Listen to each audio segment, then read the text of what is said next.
तर नमस्कार मित्रांनो, तुम्हाला वाटत असेल आम्ही तिघ जण आज सकाळी सकाळी कुठं निघालो, तर आम्ही चाललो श्री संत गजानन महाराज शेगावकडे.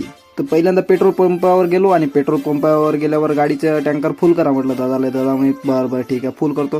टँकर फुल केल्याच्या नंतर भाऊ आम्ही निघालो तिथून डायरेक्ट बार्शी टाकीमध्ये पोहोचल्यावर पहिल्यांदा जिथं रेल्वे गेट पडलेलं होतं, तर आम्ही म्हटलं किती टाइम झाला काकांना, तर काका म्हणे भरपूर टाइम झालेला आहे. तर मग आम्ही शेवटी तेच केलं जे करायचं नाही ते, गाडी खालून टाकली आणि गेलो आम्ही.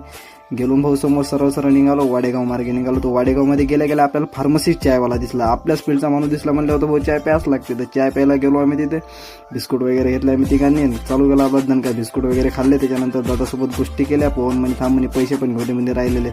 पवन गेला भाऊ पैसे गिसे, काका पैसे घेतो. काका म्हणजे चिल्लर पण नाही सकाळी तर काका म्हणलं द्या म्हणलं जेवढे असतील तेवढे. तर निघालो आम्ही शेगाव संत गजानन महाराज शेगाव नगरीमध्ये पोहोचल्या पहिल्यांदाच गेल्या आपल्याला श्री सिद्धपीठ श्री महालक्ष्मी मंदिर लागते. हे पाहून तर आम्ही भारावूनच गेलो. तर